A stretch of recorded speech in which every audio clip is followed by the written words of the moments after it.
A very warm welcome to this video on par and forward rates. Very computational, this one very quantitative. We're going to cover three computations as part of this video, starting with something called par rates. So you need to be able to compute the par rate. It is the yield to maturity, the YTM, which makes the PV of the bond, the price of a bond, equal to its par. We assume par is 100. That's the face value, right? Now, I'm not going to say much more other than get us to compute this. We've got an exam style question over here, assuming the following sequence of spot rates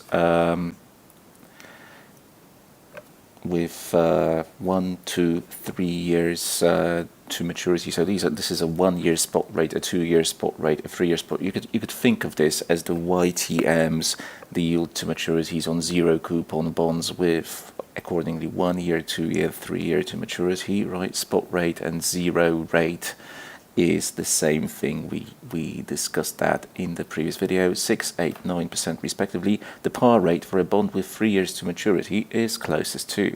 Okay, in order to perform this computation, right, remember the par rate is the yield to maturity which makes the PV of a bond equal to its par. Now, when does a bond trade at par? A bond trades at par value when its coupon rate equals the yield to maturity. So effectively we can turn this around and say, well, the par rate is not just a YTM, it's also a coupon rate which allows us to achieve this. So we're going to be looking for a PV, a present value of 100, assuming that's the par, right? 100 is par. And when we when we discount the individual coupons on that bond or the individual cash flows, like we did, you know, in the previous video, we took the first cash flow, the second cash flow, the third cash flow, and we discounted using the relevant spot rates or discount rates. Well, same thing here, but I don't know what that coupon is. I'm just saying, just like on your calculator, on your time value of money worksheet, I'm going to say this is PMT. Well, the first one from year 1 is going to be discounted with a rate of 6, then we're going to use a rate of 8, and then a rate of 9. So the first one's going to be discounted by dividing the value by 1.06. Now the second coupon is going to be PMT divided by 1.08 squared, because the second interest rate, the spot rate, was 8% for the second year. And now from the third year, I'm going to have my third portion of the coupon, the PMT, once again divided this time, let's just check here, by 1.09 to the power of 3, and I must not forget about the fact that at the end of a bond's life we recover its principal value, its face, which is 100, and we also need to discount that by the same factor for the 3 year period. That's 9%, 1.09, but to the power of 3. Okay, well, this can become a pretty messy calculation on your calculators if you try to do it too much in one go, so to speak. So what I tend to do is I break this down into steps, but the first thing to realize is you can rewrite this by saying 100, bring the PMT in front of a bracket and simply say, well, I'm going to have 1 over 1.06, 1 over 1.08 squared, and once again 1 over 1.09 cubed in the bracket, plus you still have that 100 divided by 1.09 to the power of 3. So what I will do, and you know, this comes from experience, I've solved plenty of such questions, I often got them wrong in terms of getting the computations. I'll solve what's in the bracket first, so I'll do 1 divided by 1.06 plus 1 divided by 1.08 squared plus 1 divided by 1.09 to the power of 3 equals, and now I know that this is 2.573 roughly. I mean, 3 decimal places is going to be absolutely enough. And now I can take this term, which is hanging at the end here, and deduct it from 100, which is sitting on my left-hand side. So 100 minus 100 divided by 1.09 to the power of 3 equals, I've got 22.78 something on my calculator display, and just to leave the PMT on the right-hand side standing alone, I need to divide this by 2.573. Okay, and that gives me an answer of 8.854. So my PMT is 8.854%. That should be the answer. That's the par rate. Right, and as you can see, there is an answer that corresponds to this. It's answer 8. Brilliant. Let's just check if this is the correct one. I mean, it's always, good to check. What you can now do is assume we've got a bond with coupons that are indeed 8.854, and we'll check what that bond gives in terms of its price, a present value, using the discount rates that were provided. So if you've got a bond whose first coupon is 8.854, then it pays a second coupon 8.854, and then ultimately in year 3 108.854. So that's the final coupon, but also the face value. And you take each of these cash flows and discount each one using the relevant spot rate or zero rate, 689. So 1.06, 1.08 squared, and 1.09 to the power of 3. Let's see what we get on the calculator for a present value. 8.854 divided by 1.06 plus 8.854 divided by 1.08 to the power of 2 plus 108.854 divided by 1.09 to the power of 3. Okay, as you can see, we get an answer that is very, very close to 100. So I'm just going to say 100 par value. If you have a bond whose coupon is set at 8.854, it will yield 8.854 as well as its yield to maturity. So you have found the par rate, because with this coupon and assuming these spot rates, it's going to trade at par, simply. Okay, that's the first bit which you need to know. Par rates. The second bit is computing something known as forward rates, and we're going to use spot rates or zero rates.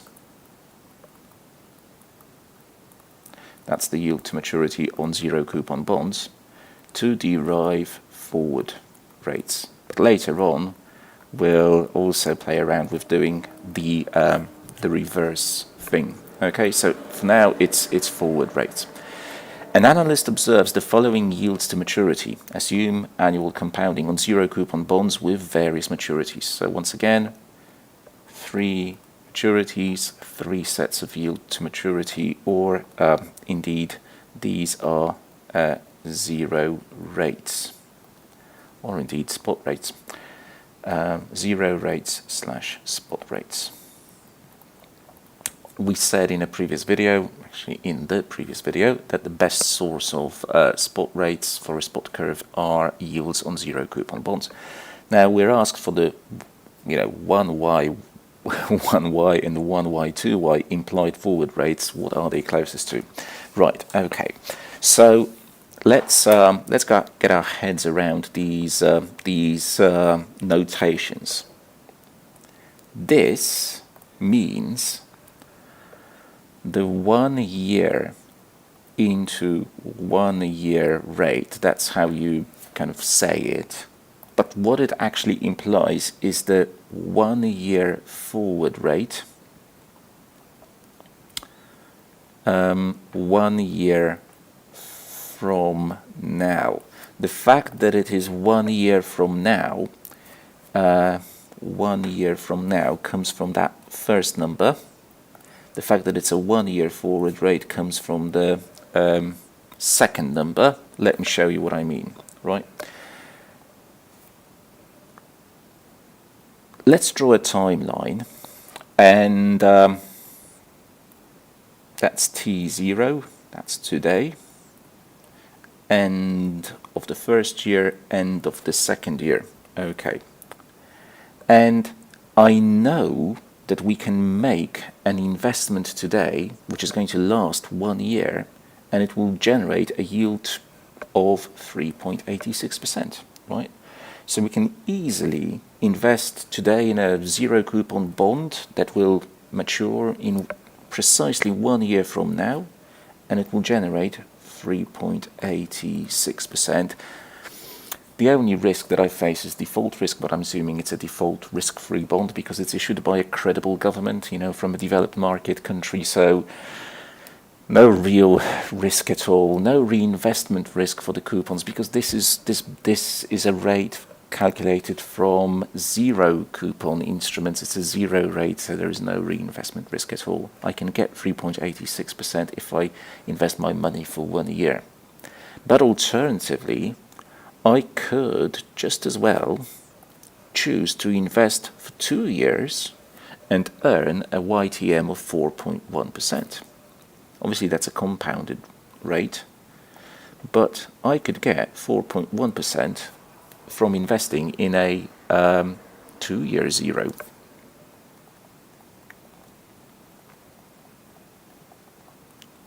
Zero coupon bond versus a 1 year zero coupon bond. And what we're trying to get at is, what do these numbers tell us about the implied or expected, well, let's not use too many big words, forward rate? That is the rate which will be in place in 1 year's time for another year. That's what we mean by a 1 year forward rate 1 year from now. 1 year from now meaning over here for another year. Okay. Now, notice that this question asks us about implied rates. Nobody knows what the actual rate will be in the future, but we can compute what the numbers imply. So, implied forward rates, or as we sometimes call them, break-even reinvestment rates.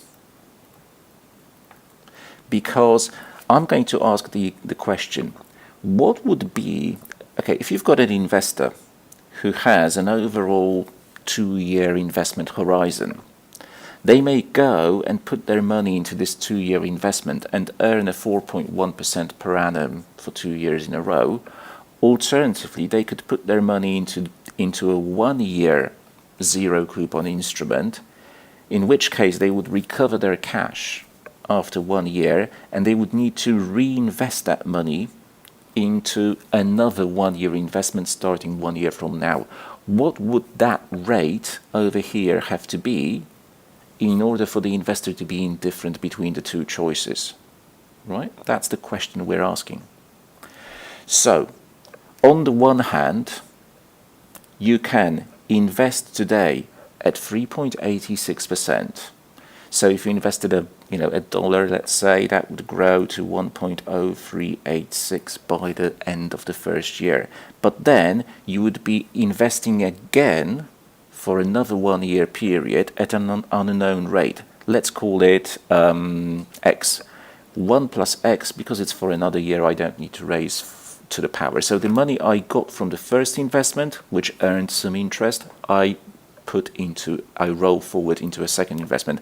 And the question is, what would X have to be for me to be indifferent as an investor between doing this and following the lower path where I invest directly for a 2-year period? So I earn money at 4.1% per annum, but I do this for 2 years in a row. So due to the compounding of interest, this money grows by 4.1% once, and then interest on interest, it grows kind of again.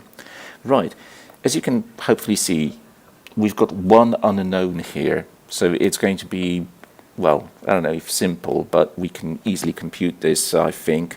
1 plus x equals 1.041 squared divided by 1.0386, which means x equals 1.041 squared divided by 1.0386, but minus 1. Let's see what that gives on the calculator. 1.041 squared divided by 1.0386 minus 1, and we get 4.34%. Okay, 4.34%. Please notice that, I mean, in order to be indifferent between investing today for a 2-year period at 4.1%, where that is locked in, or going for a 1-year investment at 3.86 and then rolling it forward at 4.34, that implied forward rate has to be bigger than today's 2-year spot rate. Otherwise, if you're starting off for 1 year at 3.86 without having the second annual period at a higher, accordingly higher rate, you would never produce something that is a result where you are indifferent between this and 4.1. So you can, when you look at the answers, you could immediately reject this one. It just doesn't make sense. But you can easily go for 4.34% or 5.64, of course, but we calculated this to be the correct one, and we kind of know that the second one has to be 4.91%. Nevertheless, I'm going to calculate it with you anyway, because we want to practice here. Now, if the investor believes that in 1 year's time, the 1 year zero rate, the 1 year spot rate will indeed be 4.34, then they will be pretty much indifferent to doing one or the other, following one or the other strategy. However, if they believe that this in the future, the 2 year, in 1 year's time, the 1 year rate will be different than 4.34, they've got some conviction, some expectation, well, you can try to make money on this because, or utilize that expectation without going too much into shorting, etc. If you think it's actually going to be higher than 4.34, invest today for 1 year at 3.86 and hope to roll it at a higher rate, so produce a bigger yield overall than 4.1. If you think it's going to be lower than 4.34, it's better to follow the path of investing for 2 years at a locked-in 4.1%. Okay, let's also do the second computation. This was, the 1y, 2y. This is the 1 year into 2 year rate, or as we kind of, let me actually get rid of this marking for a moment. And once again, color one of the numbers like this and the other number like that, and say that this is in fact, the 2 year forward rate, but 1 year from now. So the first number always tells you sort of the starting point, but the second number tells you how long the rate is for, which isn't necessarily very intuitive, but that's the way the notation goes. Or maybe it is, I don't know.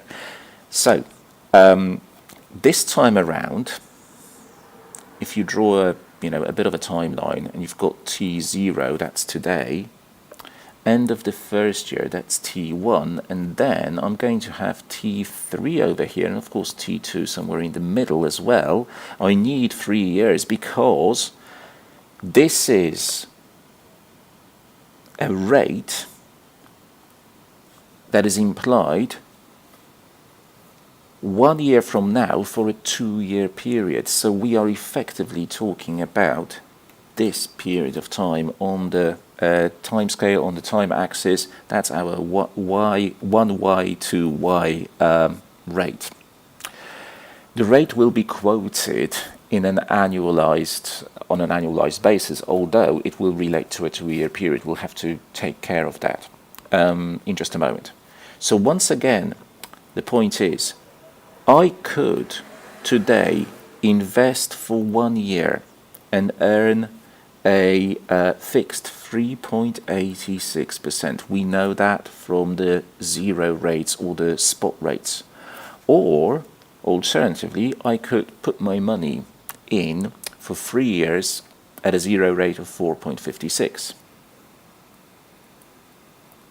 Obviously 4.56 per annum per year.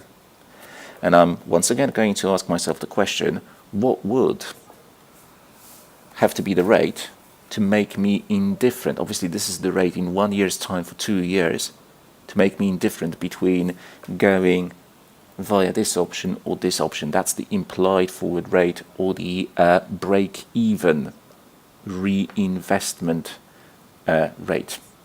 Okay, well, very similar to what we did before. You just have to observe, the periods of time.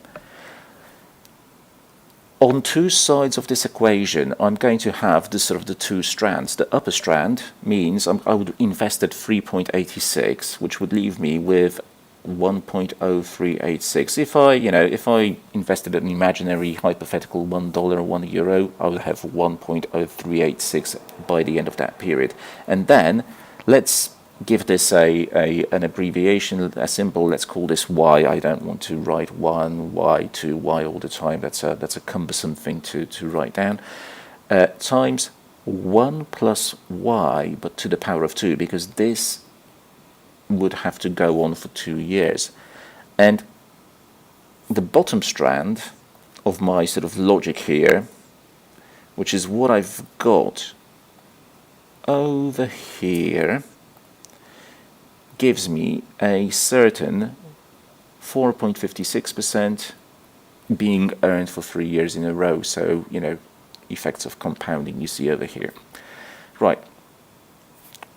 1 plus y to the power of 2 equals 1.0456 to the power of 3. Divide that by 1.0386. So we can easily say that y equals 1.0456 divided by 1.0386. Of course, that number is cubed, and the whole thing needs to be square rooted. So I'm going to write to the power of 1 over 2, or I could have just written the symbol of the square root, minus 1. Let's see what that gives. This is where you get to practice all your algebraic manipulations on the calculator as well. It's a very good place to do it if you haven't done it already. 1.0456 to the power of 3. Divide this by 1.0386. Take the square root. So I'm going to raise this to the power of 0.5. And now deduct 1. And I get 4.91%. Good. Let's see if the answer corresponds to this, because we kind of already know the answer. We've solved this problem. Yeah, it just goes to show that C, or confirms that C is the correct one indeed.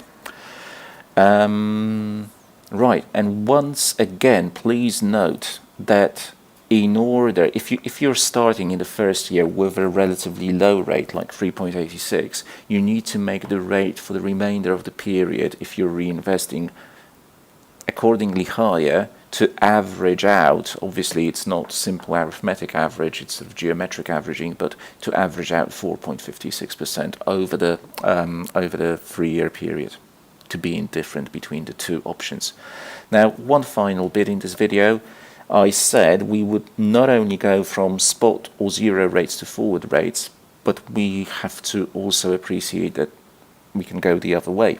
So now I'm going to go from forward rates to spot rates in the opposite direction.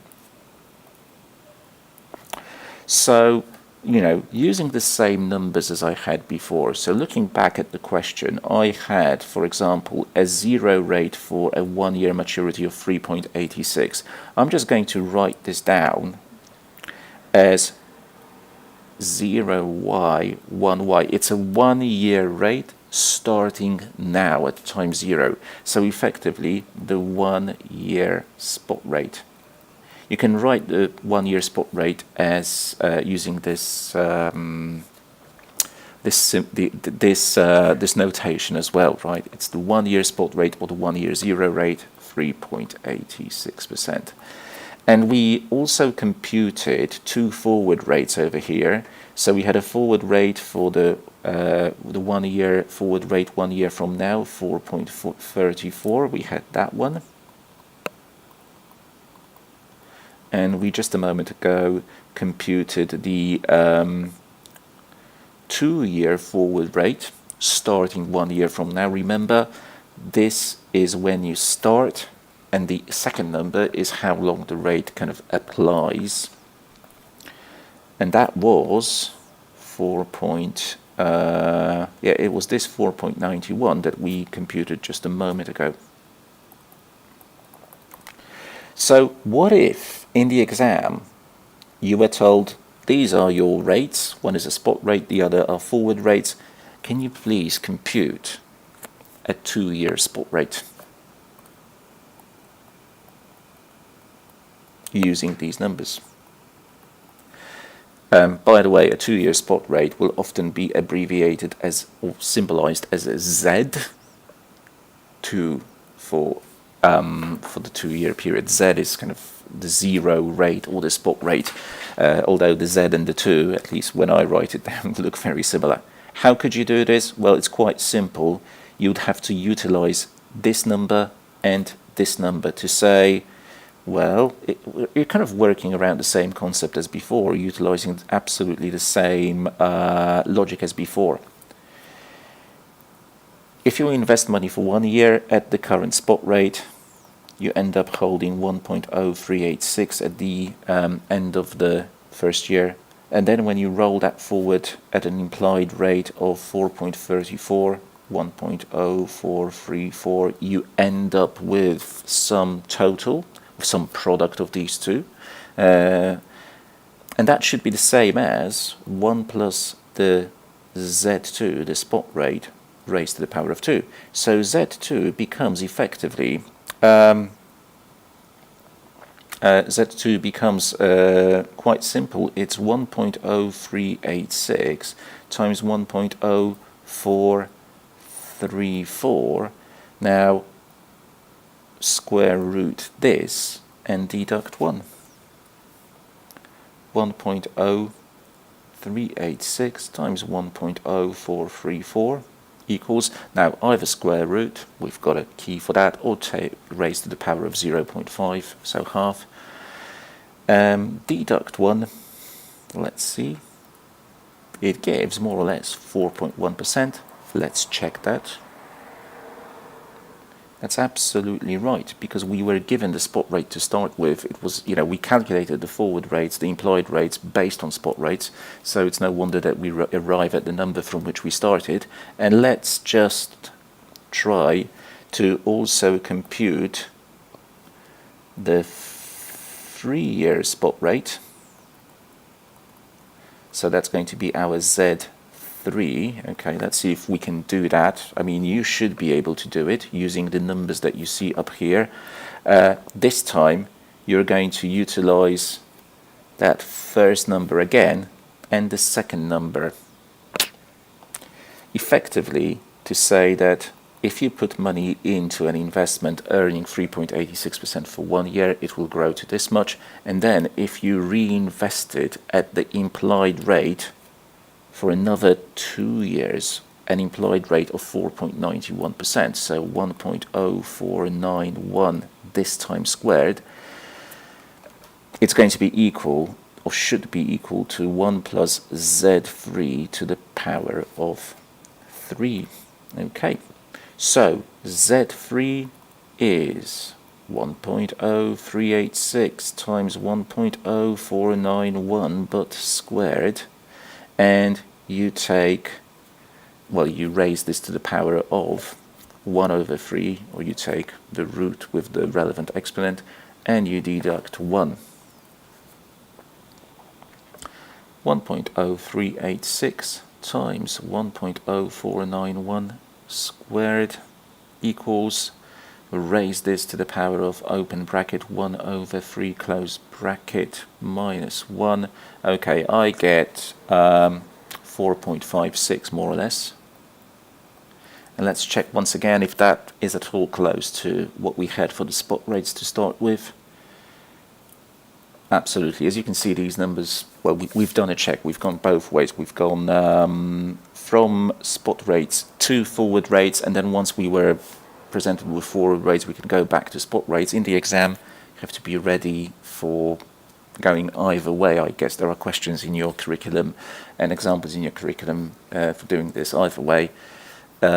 It's a good thing to practice, so please practice the questions which are contained in your, practice the examples and questions in that relevant reading in the curriculum. They're very good from the perspective of giving you an opportunity to try out the formulas and the logic.